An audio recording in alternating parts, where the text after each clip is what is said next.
The summer's over, and with that ends the Summer Anime 2024. This seasonal anime was a mixed bag, especially the lack of top-heavy anime, but there were some gems. I'm already late on this video, so let's get into the first anime. どうした有馬? 身に覚えがありすぎて死にたくなってきてます。 First anime is Oshinoko Season 2.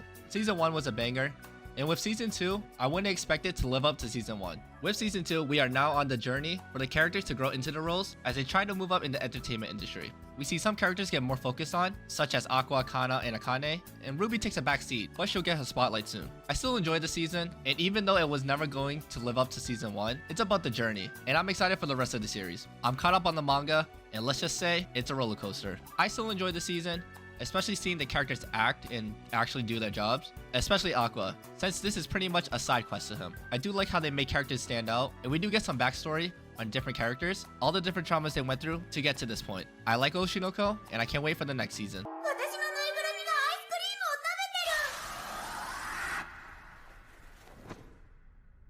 Next is Monogatari series, Off and Monster season. Now we have the return of the original yapping anime, because if you know anything about Monogatari, all they do is yap, yap, yap, and yap. If you don't believe me, watch an episode. They spend an entire episode in 2 or 3 different settings, and all they do is talk. If you're watching this anime and you get distracted, it's GG. They're already talking about a different topic. You do gotta pay attention to this anime, because it's so dialogue heavy that you don't want to miss anything. And what they say is usually important. I'm a huge fan of this series, and I was so excited when I heard this was coming out. The production on this anime is S tier. Just looking at the backgrounds, the colors, and the music, it just fits so perfectly. The aesthetic is the key to this anime. And just watching it always reminds me of Mirror's Edge. The characters are great, and when there are action scenes, they go hard. Even with me being a big fan of the series, I'm still not caught up on everything. They have so many different seasons, movies, shorts. It's hard to keep up, and they're not in order, so sometimes you gotta figure out what's going on, and where exactly it fits in the timeline. But honestly, you don't gotta think that hard. Just watch and enjoy. Like for this season, I'm not caught up with the series, but since I was familiar with the characters,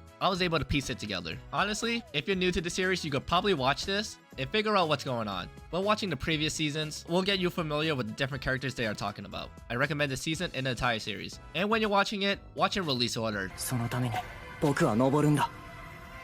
ようこそ神の塔へ。私のことはファリョンと呼ぶといい。さあ。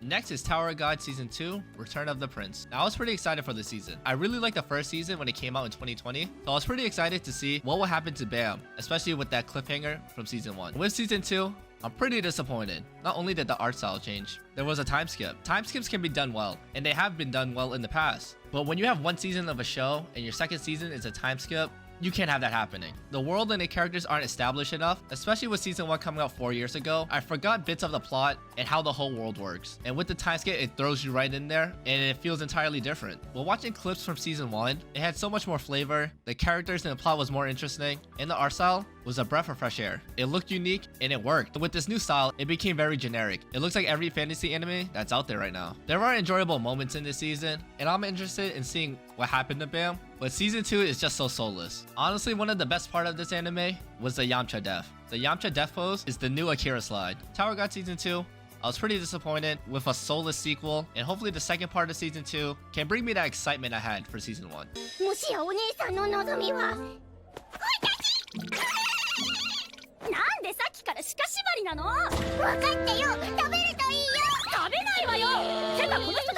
Next is Shikanoko Koshitantan. Has an anime ever became a meme before it has been released? I don't know, but this one did. They knew what they're doing, releasing an hour YouTube video of part of the theme song, where it's just repeating the same thing over and over again. This was mean to death before the first episode even came out. And after the series premiered, it started to lose its steam. Let's be honest here. This anime is brain rot. You don't take it seriously, and the comedy is over the top. Not everyone's a fan of gag humor, but I generally like it. People did like the series early on, but as the series progressed, people started dropping it and kind of hating on it. It was fun brain rot that we could laugh to at the beginning, and then it became actually brain rot and people started hating it. I think people found that there was no substance to this anime. Everything's a joke here, nothing's taken seriously, and sometimes you gotta fuck a deer. I found moments enjoyable, but honestly, I did find myself not really paying attention to the episode. Some of the gags in the recurring bits were funny, but there's a lot of filler. I do love parody and fourth wall breaks, but some of these references I didn't even get. My dear friend Nokonoko is brain rot, but at least we got a banging song and some great memes along the way. いや、大丈夫だけど。抜かせて。なんで？何を騒いでいる？エドワルド先生。 Next is Wistoria Wand and Sword. I was very surprised about this anime. I expected the usual bully character because he lacked the abilities of his classmates, but turns out he's a beast.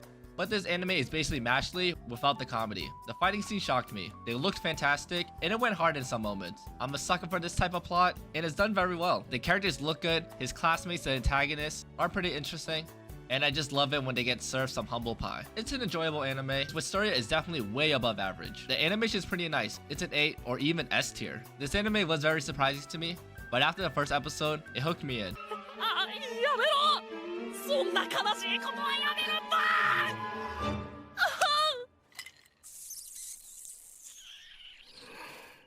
Next is Makeine, Too Many Losing Heroines. I don't know how to pronounce this anime. Anyways, if you see my last videos, I've been saying I've been burnt out of the romance genre because to me, I've seen so many that it's become stale. But with this anime, it brought some freshness to the genre. Just like you expect from the title, it's about the heroines who don't get the boy. They get rejected by their husbando, and our main character kinda has to pick up the pieces and help them get over their crush. It doesn't start off as your typical rom-com where they fall in love with the main boy right away or even slowly build up to it. He starts a friendship with these characters and tries to help them get past their high school romances. I like the characters, and some of them are self-aware. There's many good moments throughout the series, and sometimes a tearjerker. The two main characters really bounce off each other, and Yanami steals the show a lot. I do like Haju, Kazuhiko's little sister. She's not in the series a lot, but when she is in the scene, she steals the show. Pretty good rom-com anime all around, but my big complaint about this anime is that they have too many ties. Who designed these uniforms? Is 4 really necessary? I just kept looking at them, and it annoyed me every time.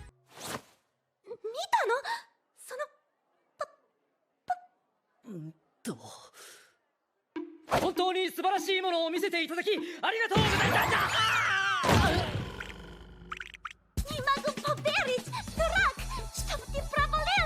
Next is Alya sometimes hides her feelings in Russian. I know you were waiting for this one. I had no expectations coming into it because I never heard of the manga or light novel, but seeing so many memes of this anime, it had to be good. I found it pretty enjoyable. I thought the dialogue was really funny. Each character had their quirks, and I pretty much like all of them. What really carried the show and the memes is the characters Alyssa and Yuki. Alyssa's great because she's a bit of a tsundere, where she hides her feelings and speak in Russian, and the Russian's dead on. I believe the voice actress studied Russian for years, so it was pretty authentic. Not like I know what authentic is. She drives a lot of the cutesy moments and banter with the male main character. Now his sister, on the other hand, people loved her. You've probably seen so many memes about it, because what people really liked about her, besides her everlasting love for her brother, is that she's self-aware. And making jokes about it and breaking the fourth wall automatically makes you a fan favorite of anime fans. And she did have some of the funniest bits throughout the entire series. I'm just waiting for our main boy to reveal that he knows Russian to her. He needs to reveal that he was a CSGO prodigy, and that's where he learned how to understand Russian. All that CSGO grind and gambling. It's an enjoyable rom-com where you don't gotta pay much attention to. I do gotta warn you, there's a lot of jokes about sibling love, and Yuki really loves her brother. Good anime, and I can't wait for season 2. 聞きなさい、冒険者よ。あなたに与えられた使命。それは。ん？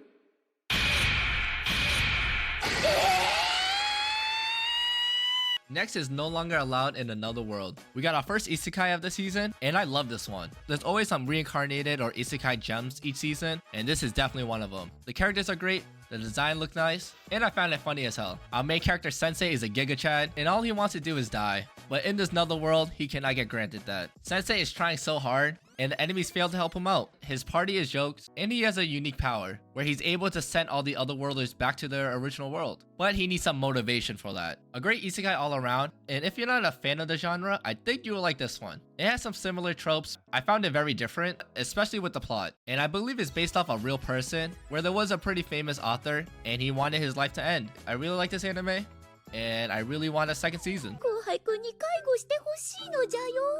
帰ります。よよよ。新しい女ができたから私を捨てるのね。もっと私に優しくしてよ。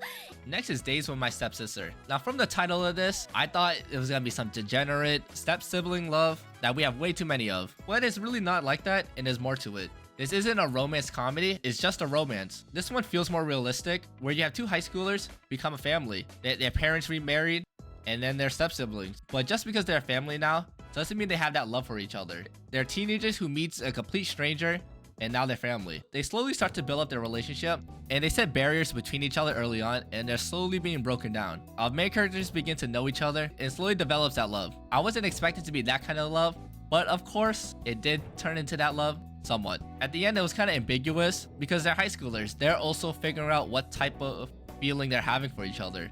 They're not exactly too sure, but they do know they care for each other. People may not like this type of romance because at moments it is pretty boring and slow and nothing's really happening, but I think it works in his favor because at times feeling slow is kind of like their relationship where it's slowly coming together, but it takes time. It's a more realistic romance, I would say, if you live in Alabama. Even though I found it boring at moments, it was enjoyable at least. 演劇部の後輩雨宿りしてた。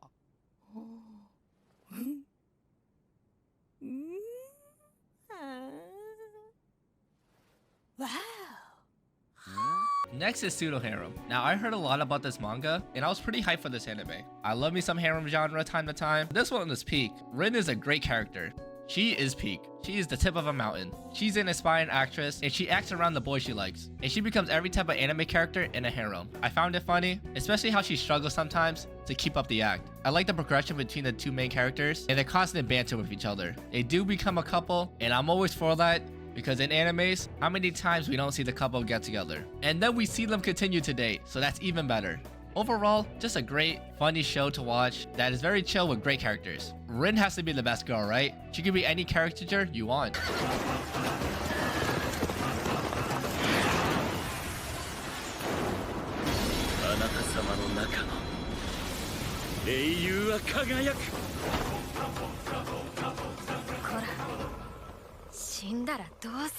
Next is the Elusive Samurai. I didn't know what to expect coming into this, but from the first couple minutes of the episode, I thought it would be like a light-hearted samurai anime with great production. Now my assumption isn't completely wrong, but there are some very dark moments here. From the first episode, it shows you the different sides of this anime. It can be fun and lighthearted, and then serious and dark in others. It's a great balance, but our main character is always keeping that happy high energy, even though he went through some crazy traumatic events. This anime reminds me a bit of Apothecary Diaries, where you have the smart main character that's kind of learning the ropes still, and then you have this authority figure that continues to glaze them and teach them lessons. But the production on this anime is top tier, and that's what I expect from Cloverworks. Not only are the fight scenes well done, but they're so creative in some moments. I just couldn't believe how they thought of it and animated it. This is one of the best animes of the summer, and I hope we get more. My one gripe about this anime, that there are some scenes that are so creepy, and it gave me goosebumps. Especially when I'm watching late at night. I don't want to be seeing that in my dreams, especially the eyes. Some characters, their eyes are so creepy. It sent shivers down my spine. でも別にいいじゃねえか。何歳から冒険者やったって、何歳から新しいこと始めたって、そうだろう。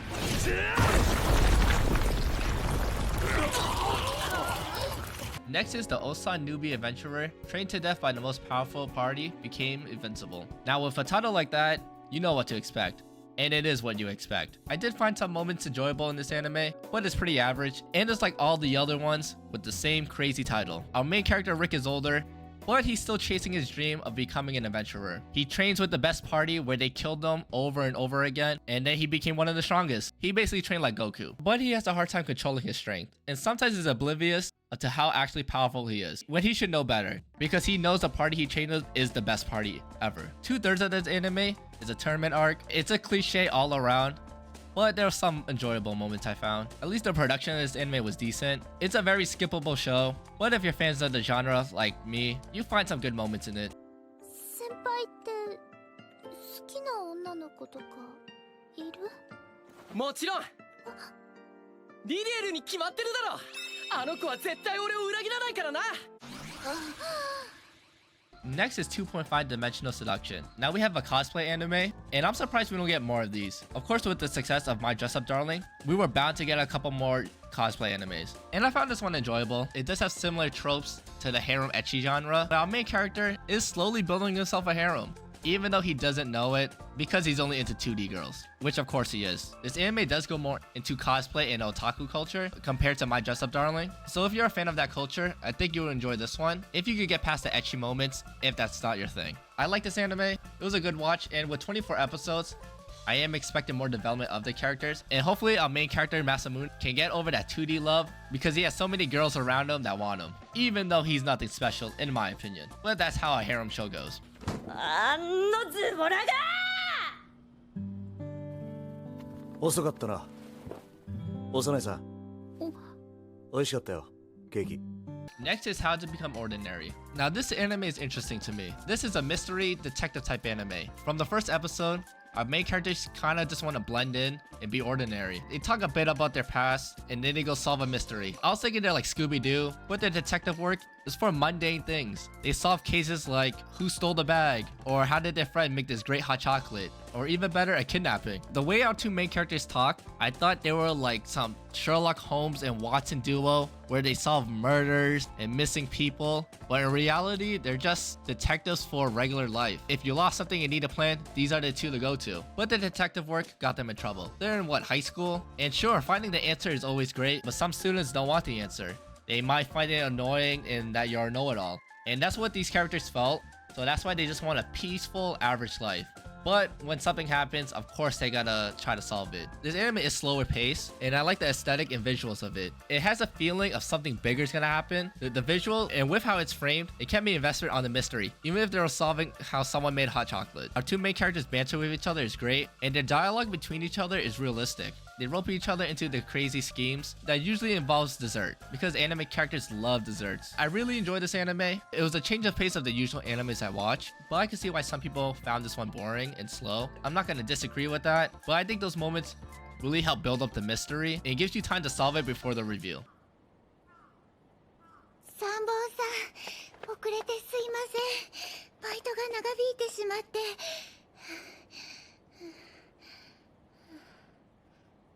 今日はさんか。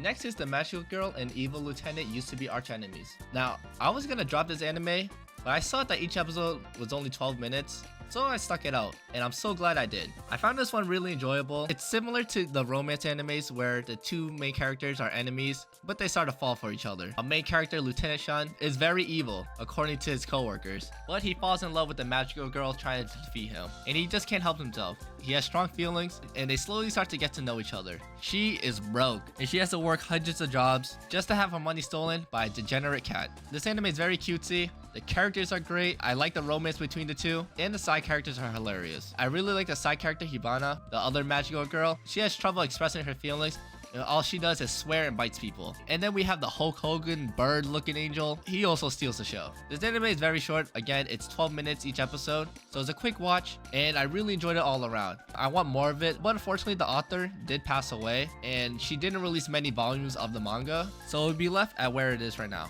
But the way the voice actress calls the lieutenant Sambo-san, it gets me every time. It's so cute. なあ、わかった。馬がくわえてるやつね。 Next is the Cafe Terrace and its Goddess Season 2. I did watch Season 1, and I found it enjoyable, but it was alright at best. It brought that feeling of an old school romance harem anime, which drew me to the first season. Season 2 is basically a continuation of that. Now characters are continuing to grow, and we get to learn more about them, especially about their past. The first 3 or 4 episodes though, the plot was interesting to say the least. They got some competition for the new cafe that is basically their doppelgangers, hired by their #1 hater who wants their land. It was the epitome of you could copy my homework, but just change the answers a little bit. But that plot got solved in 3 or 4 episodes, and then the remainder of the series was finding more about the characters and their past of the cafe. And of course, by some coincidence, each of the girls are connected to the cafe through their grandparents or family friends. They all worked at this cafe at the same time, and they knew our main character's grandfather and grandmother. Bit of a coincidence, but you gotta get the plot rolling somehow. It's pretty much the same as Season 1. Some of the reoccurring comedic bits are funny, like Ami being the best characters with her physical humor and the different face masks. The feelings of the girls towards our main character Hayato is made, and we do see some smooching. At least they're progressing in the romance aspect of it. I thought Season 2 was like Season 1. I liked it at moments, but if you're not a fan of this type of anime, this one won't change it. 今日もいっぱいコメント拾ってる。好き。純粋無垢。マジで母親になりそうになる。私がママになる。Next is VTuber legend, how I went viral after forgetting to turn off my stream. This anime is like its title. Our main character goes viral because she showed her true self, being a drunk degenerate, and she becomes viral. I do like the new anime genre of characters becoming YouTubers, streamers, VTubers, because that's been relevant the last 10 years or so. I don't really know much about VTubers, that's out of my realm. My only knowledge about VTubers is something about an iron mouse, and then this clip. That's all my ball knowledge, unfortunately. I do like this anime though. I feel like it was pretty genuine on how it caught the VTubing scene, but it also applies to YouTuber and streaming culture in general. You start to get some views, a company signs you, you do collabs, you do promotions, all that stuff. Throughout this anime, we only see the VTuber character. We don't see the person behind it. At first, I wanted to see behind the character, but then I decided to let it go, because what matters is the character they're portraying on the screen. I do find it funny, the side characters are just question marks, and once they find out who they are, they're giving a proper avatar. I find it funny how our main character loves a particular brand of alcohol that parodies Strong Zero. If you don't know what Strong Zero is, it's basically there for a loco, a cheap drink that gets you drunk real fast. And remember, be responsible when drinking. Like me, I never drink. Stop the cap. I also like the references to different animes and games. Like they got Rias from DxD, come on, that's peak, along with other characters. Funny anime overall. I felt like I learned a thing or two about VTubers and how they act. To become a VTuber, you just gotta be a loud degenerate that is drunk or on some sort of substance. 新しく生まれ変わるハリキリシスターズは正吉が以前より目標にしていたチャンネル登録者数100万人を目指し頑張っていきます。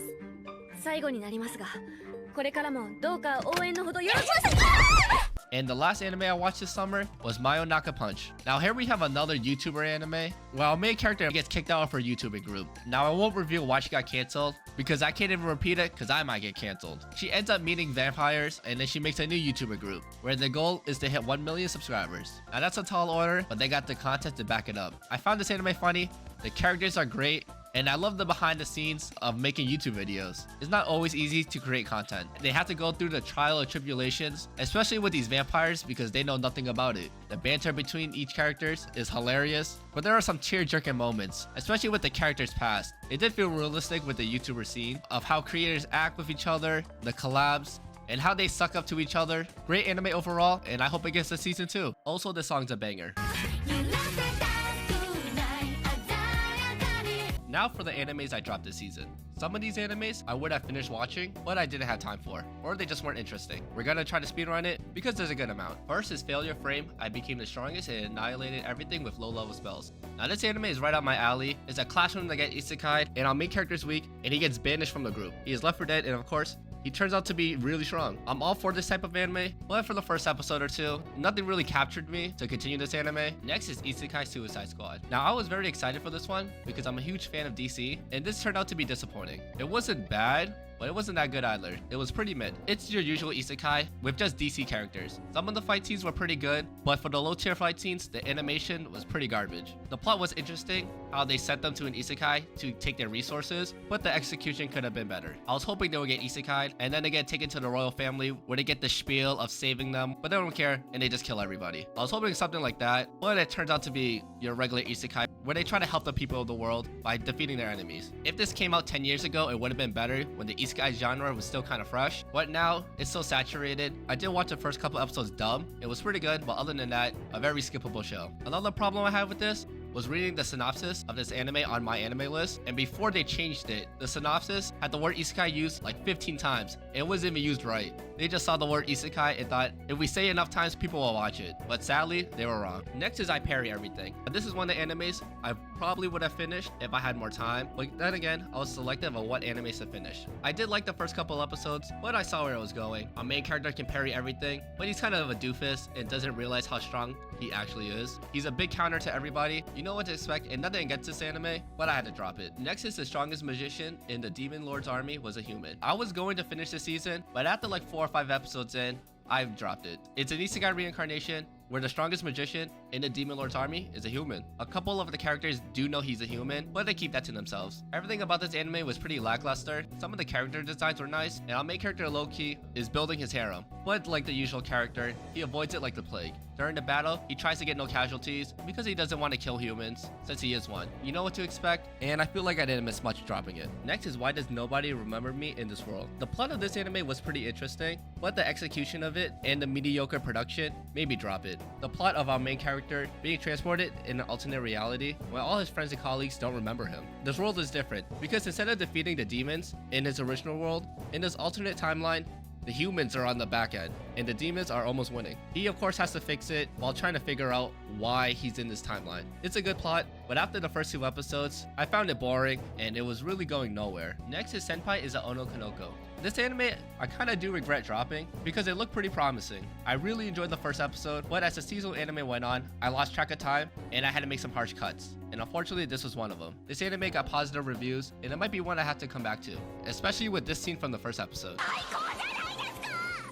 つまり男バージョンの先輩と女バージョンの先輩を楽しめるってことですか？ Next is Atri, My Dear Moments. Another anime where I probably shouldn't have dropped it. Our characters find a robot girl and they show her what it means to be human. I only watched the first episode and the production was pretty good. In our society now, we are already kind of seeing it with people falling in love with robots. And the robots are only gonna get better, especially with the advancements of AI. I did find the first episode interesting, but I didn't feel like continuing on. It got positive reviews from fans, but I don't know if I'm gonna go back to this one. I'm not the biggest sci-fi fan, and I'm burnt out from romance animes. This anime seemed to be good though, and people liked it. And you might too, if you like romance animes. Next is a journey through another world, raising kids while adventuring. We have an Isekai here, where our main character has to raise some children that he found in the woods, and the children are overpowered. I wasn't expecting too much. I would have finished this season if I had the time, but I felt like I knew where it was going, and it wasn't worth it. Next is Love is Indivisible by Twins. At first I thought this anime would be like Kiss Sis, but this anime doesn't get that degenerate.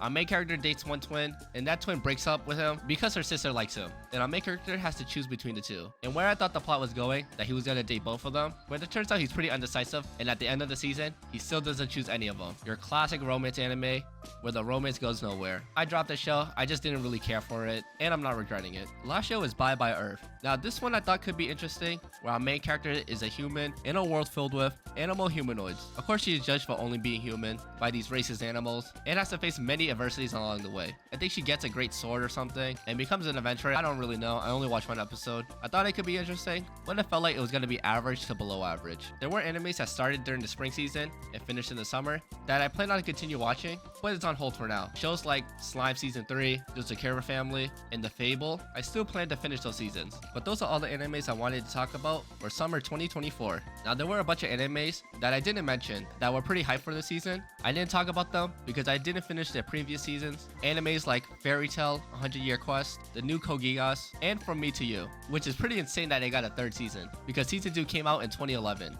But I never finished the first season. The seasonal anime was alright. There were a couple heavy hitters and some hidden gems, but a lot of the animes were pretty lackluster.